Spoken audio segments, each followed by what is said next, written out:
Okay, I am going to do a welcome everyone. Share screen so we see what's happening here.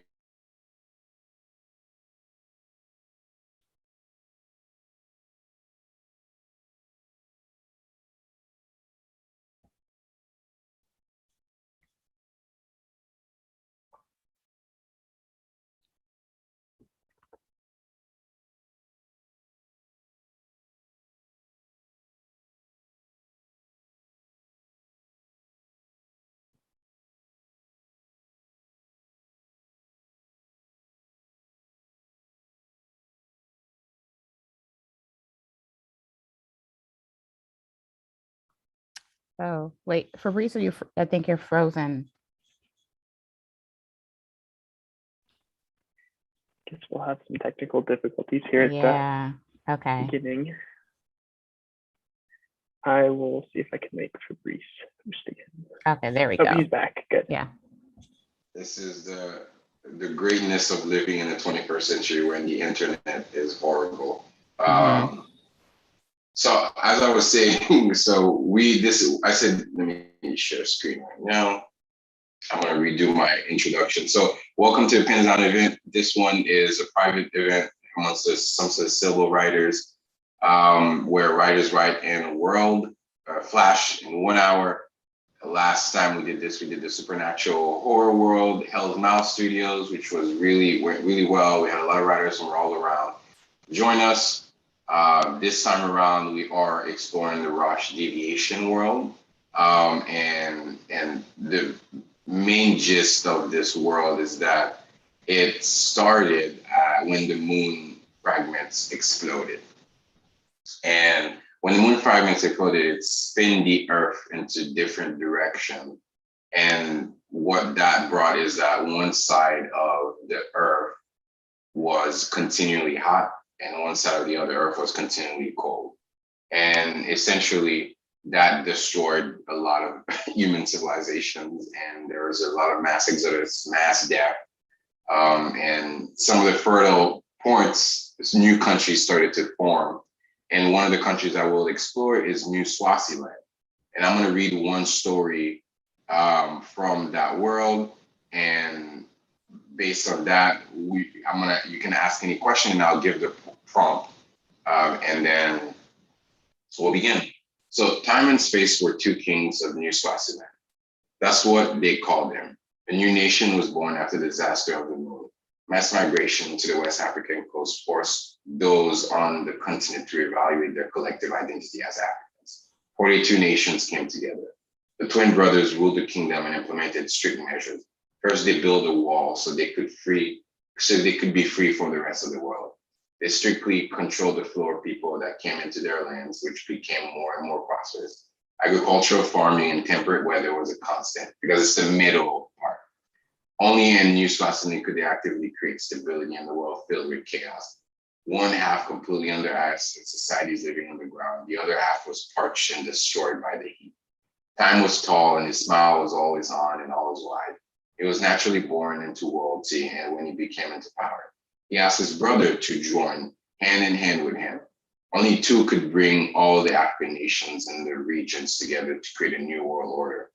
One that could sustain order, one that could create the right visions, one that could bring out the best of humanity, at least what was left of humans as the pieces of the moon over the last decade had massively decimated their cities. A new era was upon them. It's been 15 years since the last piece of the moon crashed on African soil. Technology in New Swaziland was accelerated to meet the demands of the new changing world. They used solar energy to power all their cities and most of their machines. They created clouds and rain out of new seeding technology. They bioengineered their crop to move with abundance of people. They built upwards in large cities, double the size of what New York used to look like. They were wrapped around lush green plants, vines climbing on their sides. It was Space's idea to gather the best scientists to meet the world's challenges of Africans everywhere. He did just that. Time was more spiritual. He inspired people and gathered them around the ancestral connection, those who all cherished. They all mourned. They all wanted to rebuild. Time was the leader that rose became supreme for his charisma. So I'm going to open it up for specific question in terms of the exploration of the world of New Swaziland within ROCHE deviation.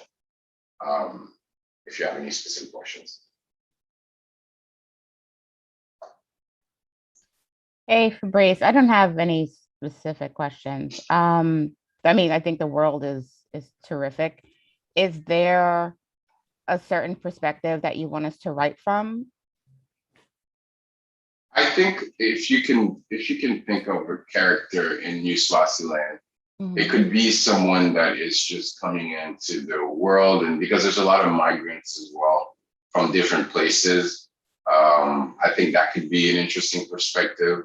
Also, someone that's maybe part of the king's like process. So the specific story prompt that I want to explore is not going to be like the others where there's like tragedy that happens, but what we're going to look at is a large banquet that is happening downtown.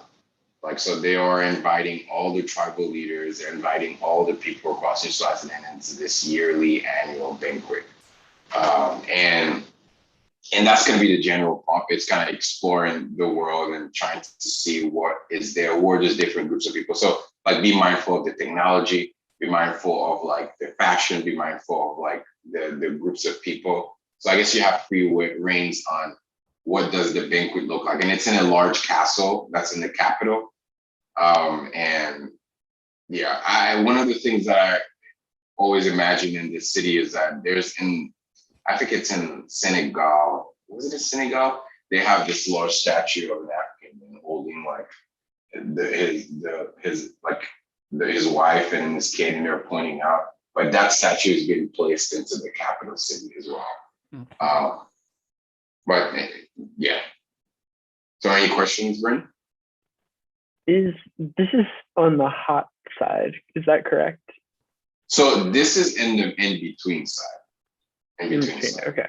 So, and I think if you want to explore, because I know if you want to explore the hot side and the cold side, I could say that maybe you root your character from that location that's heard of this place going to that place. And I know it's a flash fiction, but I think that's welcomed as well.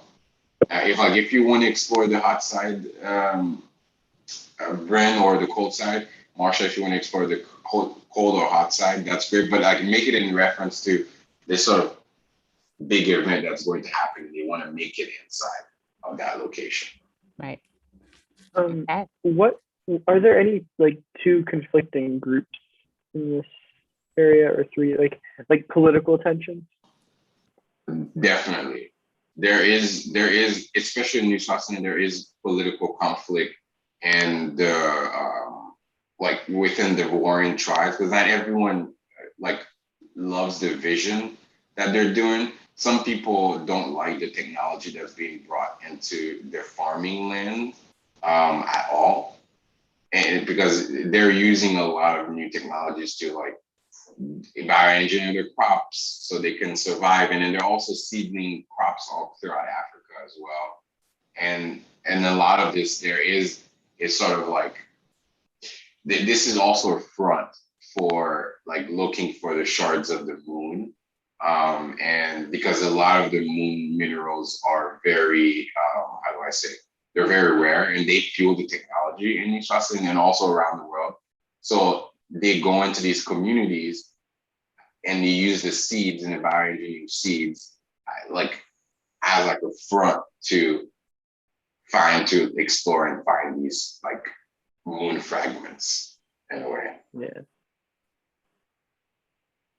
I just posted the link on the process.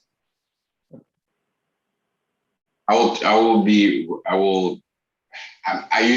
the host, but I'm gonna try to write a story as well, and see what happens in that process. So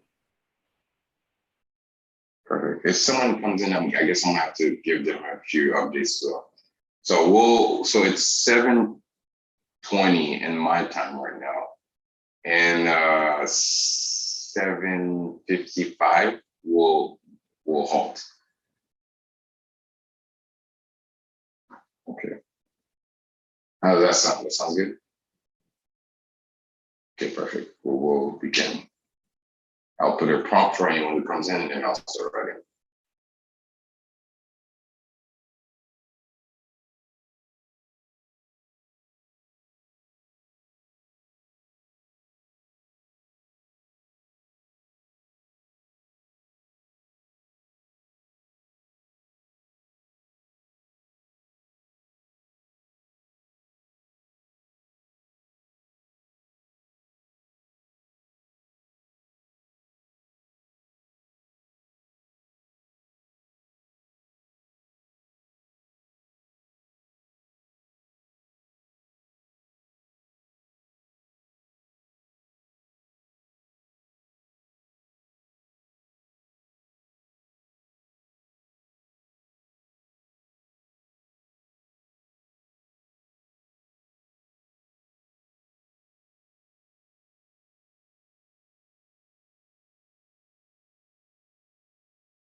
Welcome, Tim, to give you a brief. Feel free, everyone else, to continue writing.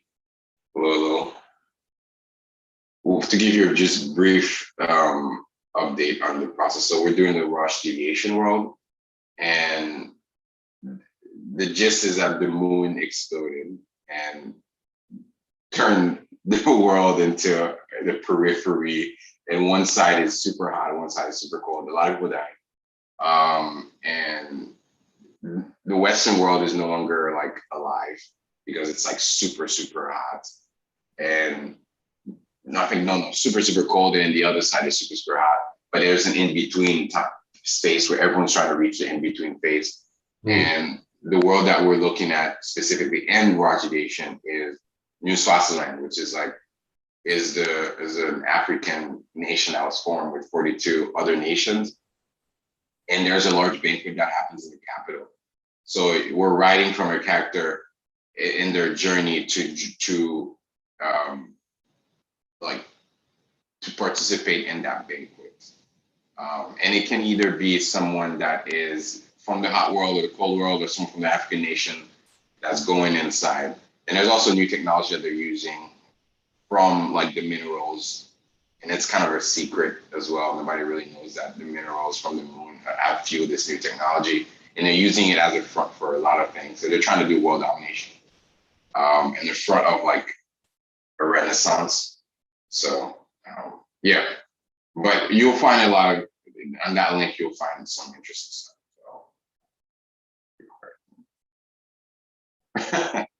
So.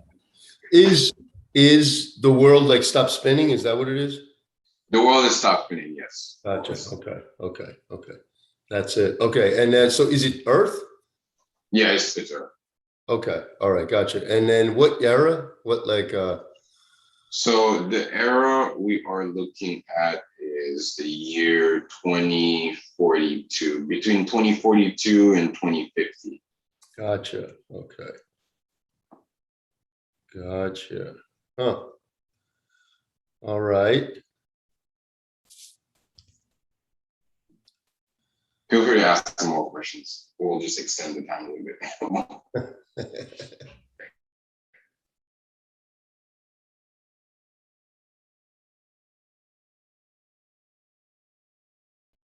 Yeah, where are we, by the way? Like you said that the character is coming from, so where is the line, I wonder? What'd you say? Where is the line? Like so the line is going to up like the West African coast, a little bit of the Scandinavian countries, and in Russia, like Europe, Russia. So like try to see the line from like the West African coast, European, some of the European countries, the Scandinavian, and then it dips into Russia. And like a little bit of that line is, if you see that line. Okay. I should probably check that out. And this character is starting the journey from where? From wherever you choose. Okay. That wants to go in the banquet. Okay, the Swaziland banquet. Okay, so it's in Swaziland. Yes, this new country. It's a new nation completely. Isn't Swaziland a real nation? It is, but it's called New Swaziland. So this is like there's some of the Oh. origins are from Swaziland. Gotcha. They were kind of the initial people. Gotcha. Swaziland is a real country. Yeah. Okay, okay. All right, gotcha. And And if you're confused, please ask questions as well. Where is what? where is New Swaziland again? So it's like the West African West coast. African coast. Okay, West African coast. gotcha. I think a good part to include in the story is the idea that there's a lot of things, really weird, shady things that are being done to find these like these moon fragments that have fallen. There's a big industry around it. And the New Swaziland people, as great as they are, they want to get more people in, but also like strategically, they want to be a powerhouse because the world was different when, like right now, our world is different in terms of power structures and flow. So they have the advantage in a way. And there's other countries too. Okay. And it's a huge world. Gotcha, gotcha. Okay, cool. Now I got a little more. That's more context. Cool. Okay. And I posted the link on the chat. Perfect. All right. Well, I'll see everyone around 7:55.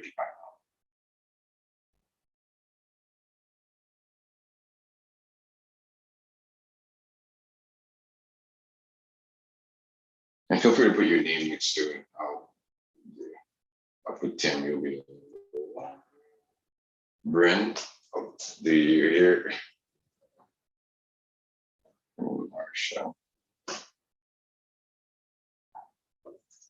Okay. Are we starting? Yes. Start now. Okay. Cool.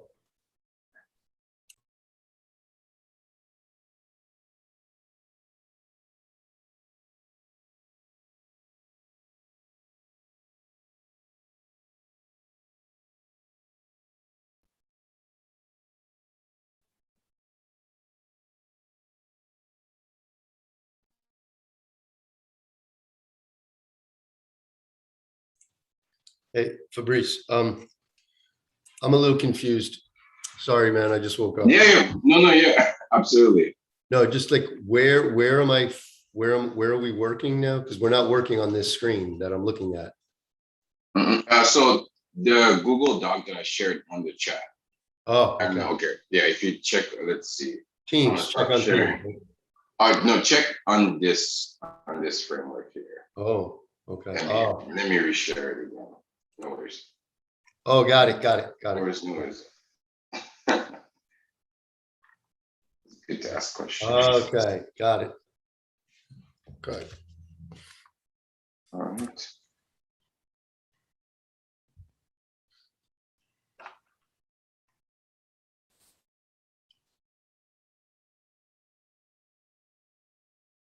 Oh, okay, there you go.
5-minute warning, 5-minute warning.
All right, pens down.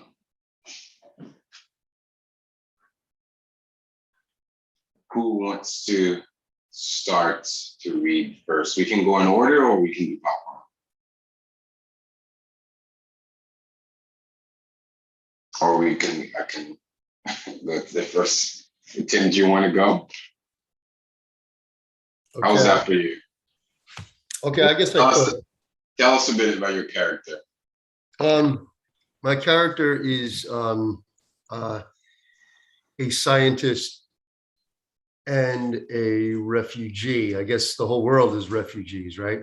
Pretty much, right? And so, not exactly sure where he is. I assume he's somewhere in Europe at this point, but he's American, and he's been through a lot in the last few weeks. I guess it is that I don't know what the time frame is. I'm assuming it's a disaster that just occurred. So and he is encountering somebody who is trying to give him some kind of a offer. So yeah, I don't really know how well this one came out, but sure, I'll read it. All right, you ready? Yes, sir. All right, so hey, yo, wait up a sec. I stopped, hand on the switchblade in my pocket, turned to see this guy jogging towards me. Tall, thin, white, wearing what was probably a nice suit at one time, and now hung in filthy rags. Yeah? Hey, he came to a stop, slightly breathless. You're Terry, right? The scientist guy. Who are you? He held out his hand. Craig Thompson. I'm in energy tech. Well, I was in energy tech until, His gesture took in the ruined landscape surrounding us, the floods that deluged the area, the houses toppled by tornadoes that rampaged around the world. I stared at him. What do you want, Craig Thompson? Whatever. What do you want? Listen, I know you were probably doing something and you don't got a lot of time, but just give me a couple of minutes. For what? I got an offer for you. An offer. Jesus, are you some kind of salesman? Well, yeah, actually, but I turned and started walking away. He grabbed my arm. My knife was at his throat before I even thought of what I was doing. Hey, easy, fella, he shouted. I liked the fear in his eyes. I'm not interested in your bullshit, Thompson, actually, but doesn't matter. You can call me asshole, but just hear me out. I found something that could change your life, my life, all of our lives, something that could save us. My heart pounded in my chest, and I saw with such clarity the blade against the skin, thought how easily that skin would slice, thought how messy the blood would be, and recalled that I had never, before a few weeks ago, ever even considered an act of violence like this. And yet, here I was. His eyes were wide, and he licked his lips. I withdrew my hand. You got 5 minutes, Johnson. You see the color of the sky? He glanced upwards. You remember what color it used to be? I do. I lived in Montana for a bit. The sky there was so big and so blue. Yeah, well, that purple nasty shit is what we got now. And I'm going to where it's still blue. So you got 5 minutes to tell me what you got to say, and then we're done, okay? He nodded. Thanks, Terry. He shrugged his arms, eased back into his suit. Damn, how did a scientist working on battery technologies get so good with a knife? I didn't respond. I didn't know either. So, have you heard of the Pacific Northwest National Labs? You must have seen the look of contempt in my face. Sure, of course you have. So you know Gary Yang. I shrugged. I met him. He was working in what? New materials? Yes, exactly. New materials. That could be the source of endless energy that could power the world and enable humanity to retake the earth. But he never made the breakthrough. You're right, he didn't, until now. Until the moon exploded and the mineral gaudanium ended up landing on the earth. Gaudanium, that's not even a real mineral. It is, it really is. And that's what I want to talk to you about, because you're the only one who knows how to handle these volatile elements. There's plenty of scientists who know how. The only one still alive. Right. So what do you want to do? We need to get it and bring it to Swaziland. That's it. That's all I got. I love it. Really good. Very visceral. Any comments, any thoughts, or reactions? Oh, we can do at the end. I will do reaction. Okay. Marsha, if you want to read. You don't have to, but no one has to. Yes, you do. You have to. You're muted. Of course, I'm muted. I didn't get a chance to finish it, but that's what Pens Down is about. But I'll tell you guys how it's supposed to end. Josiah saw when the server placed a leaf from the patio garden into her apron pocket and watched her look around carefully to take another without being caught. The leaf of life was a precious medicine that only was afforded or stolen, and if caught stealing it, you would be sentenced to live for 5 days until you were walked into the sun. Josiah was the younger brother, but older in wisdom. He could have the guards take her to prison within minutes for this crime. But he also knew why a person would risk living to get what they needed to enjoy it. At the banquet, everyone was busy talking and smiling so big that their ears could touch, and he was doing his best to keep peace within himself and his country by listening to complaints and stories of the way things used to be. A trick his mother taught him was to look interested while focusing your gaze onto something pleasant. Onto something pleasant will help you get through a long and boring and even contentious conversation. The mayor of a neighboring country, who was just given the equipment to build heating and cooling stations, was asking for marine privileges to be extended when Josiah saw her handing out napkins and maybe a goat or lamb wraps to the people who didn't say thank you, then move on to the patio where there was nobody to be served. A weird way to get paid is not to work, he thought. And maybe if she wasn't so pretty, she could have camouflaged into the background with the rest of the servers and at the banquet. But her pulled back bun and her pleasant frame didn't take to the dull uniform she was given. So the story is that he sees this server and she is stealing what is called, there's several different names. It's called Wonder World, it's called the life plant. It's like supposed to be, it is, like a really good plant that people use and take for medicine. I know my grandmother uses it. I went to Texas and I visited my friend, and her cousins have it like growing like crazy in the background, like in their backyard. Like it's, it's really good. But I wanted it to be like, obviously resources are very low. But now, they're in this place where things can grow. You can grow things on a patio, you grow things, you have the soil, the earth is working for you. But that's the only place that you can get it. And obviously there are classes, the places where there are refugees and like who can get it and who can't get it. And anyway, so it really is about him walking over to her and getting to know her for like a very brief minute.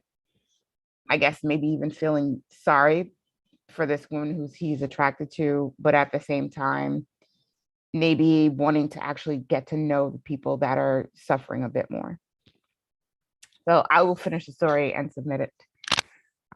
Yeah, but that is the story. Super. Yeah, I really liked it. They're very visual. It's taken into it. Yeah, comments at the end. I keep forgetting my own statement. Thank you, Marsha. Bryn.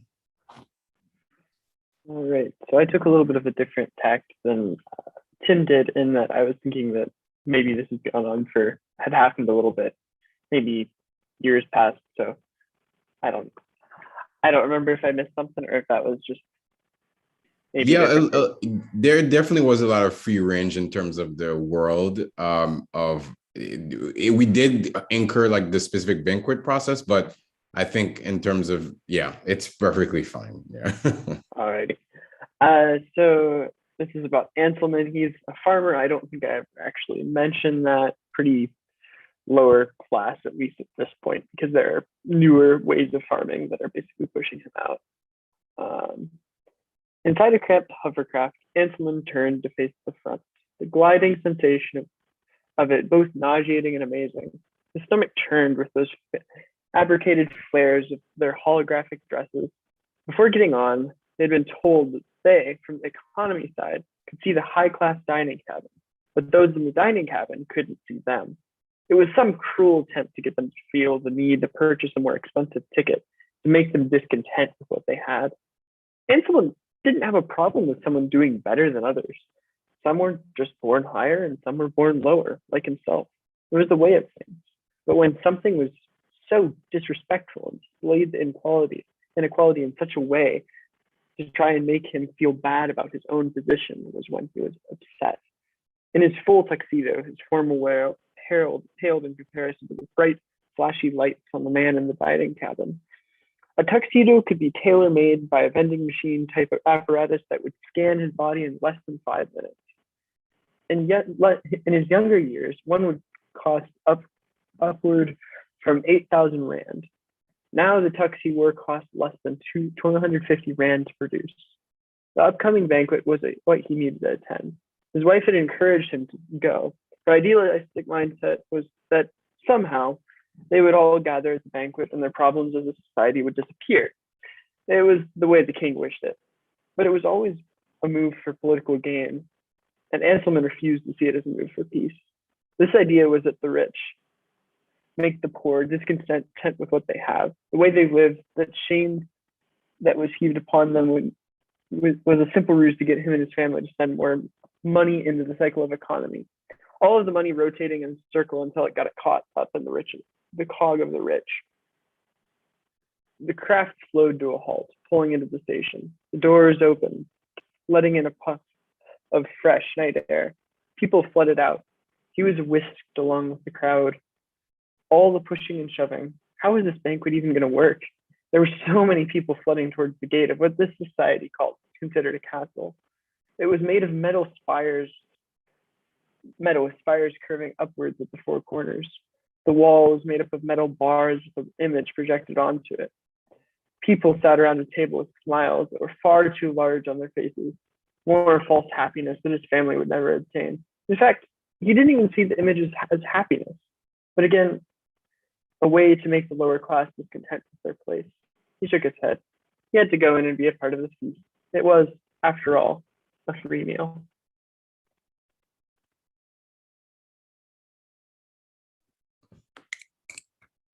Thank you. I really, really like this too.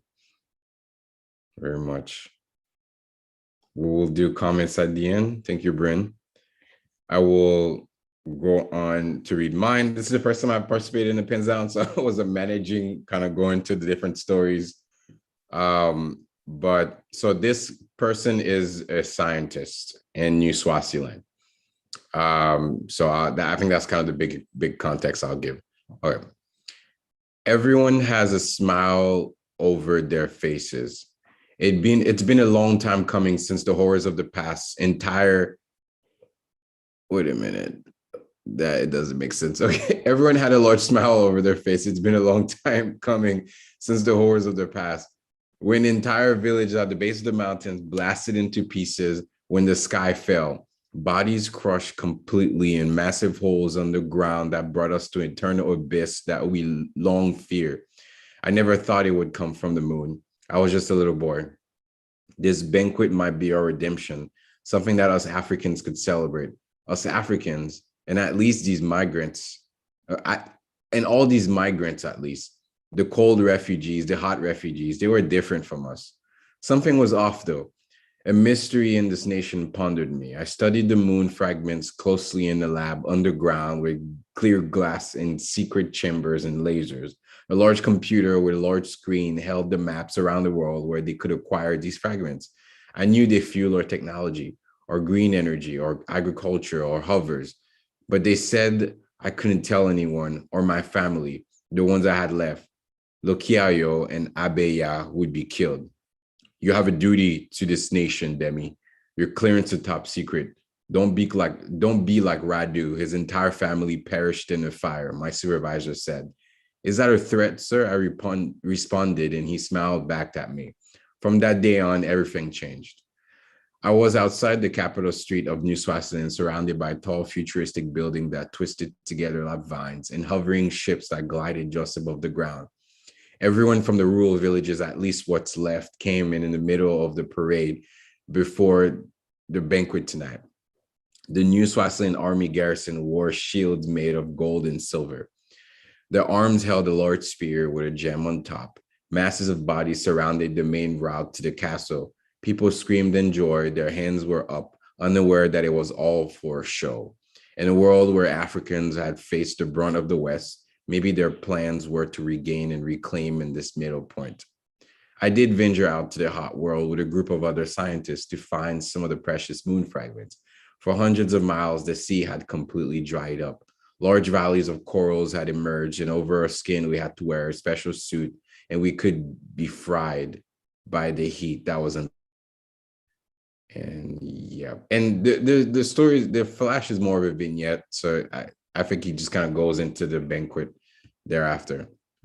But I would love to open the floor for comments, reactions, statements, just overall about each other's flashes, and we'll close. Sorry, I'm a bit distracted. There's like a lot going on outside. But I really liked how visual everyone's stories are.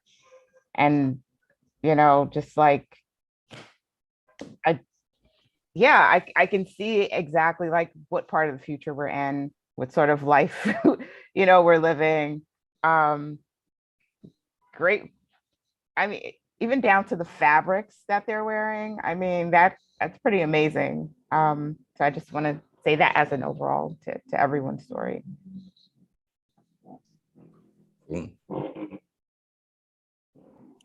I think Fabrice, you got to get a taste of the pressure of getting something like this written in only a few minutes, huh? All right, so that was Totally.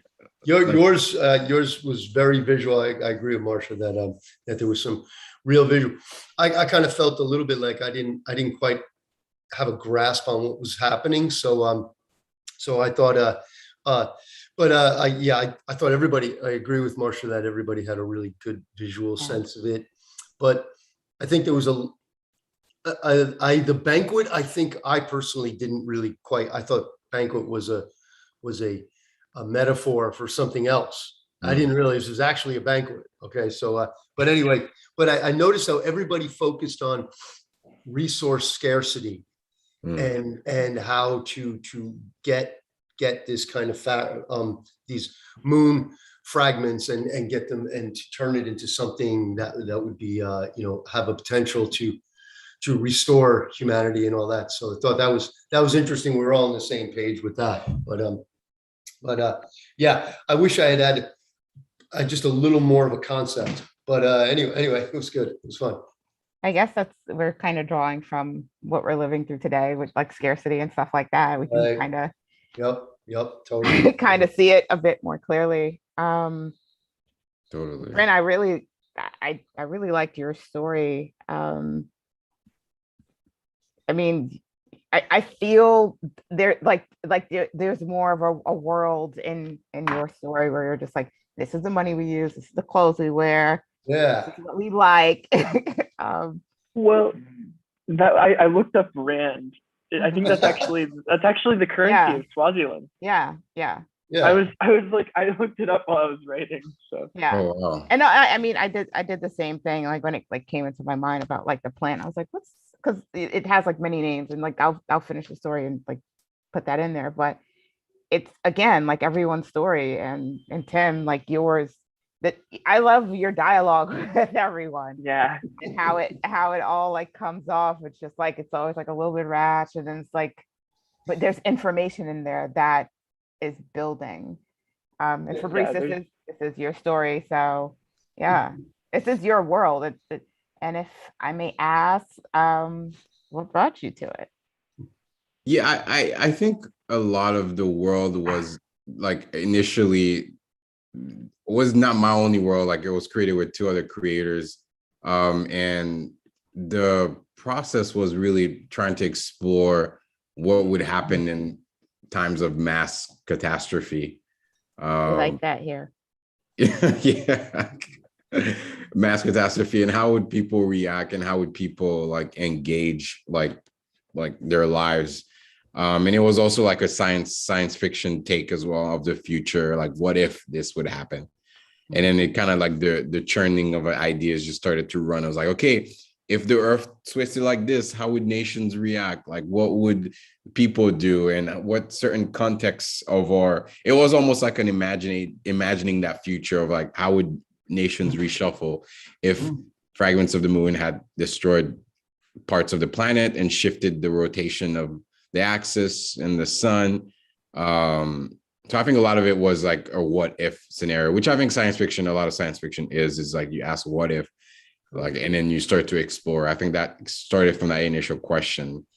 So, but for me personally, I guess I wanted to also explore like what is because we always look at Africa as like this place where that has a lot of problems and issues and tension. But what if they had the advantage this time? Like, what if people were coming to them? Like, because I know everyone's coming to the US right now, everyone's coming to Europe. Like, what if there was a space within that world of all these changes where people would go to that nation? I don't know. I thought it was, it's very interesting to see how everyone's perspectives kind of merged into a different way. And I think you have some great dialogue, Tim. Like, seriously, your dialogue is like epic. Like, that guy, the character, I just had a conversation with the guy, and that's kind of based around the conversation I just had yesterday with a guy who's trying to get me to do an investigation into something. And that guy, he's like that kind of fast talking, gonna promise you the world, and you have no idea if he's like on the level or if he's completely, you know what I mean? So I kind of base it on that. So that was fun actually. I'm guessing you had the switchblade too, right?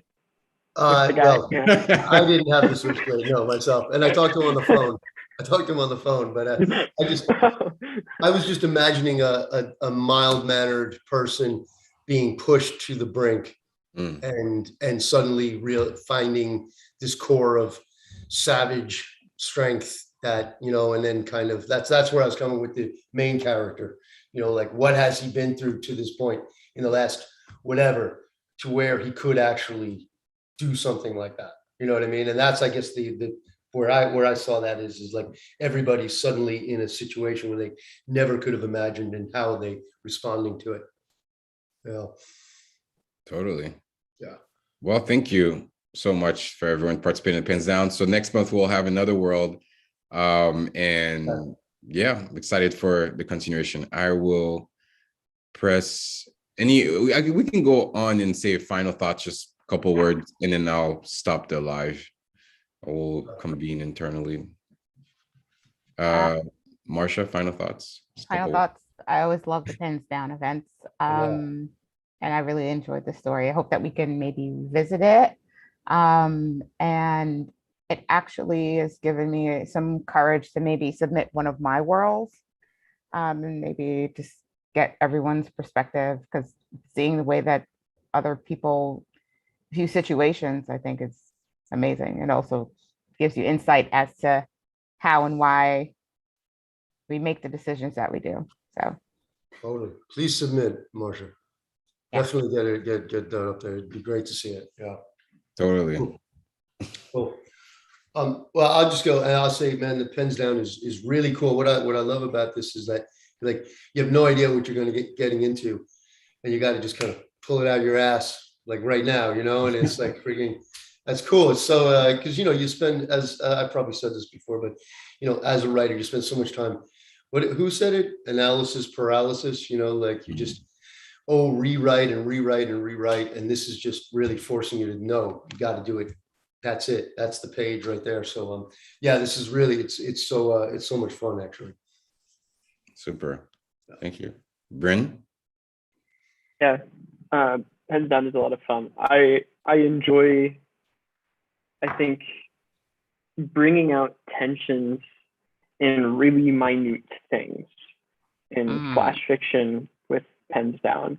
And I think that's something that is so valuable to learn. And I think that's something that I've really honed with Pens Down. So yeah, it was my first time doing it, and definitely I felt the pressure It's like everyone's writing, the physical page is moving as well. Yeah. It's like That the- also is kind of active. Like, wait, what? Oh yeah, you gotta keep moving. the time is coming down, and it's like you're trying to be like, should I edit or should I not edit? Yeah. Should I, like, yeah, I totally feel it. It's like it's a good creative pressure. Yeah, well, thank you for the future viewers or the viewers that have watched this. I will stop the live and we'll talk. Yeah, see you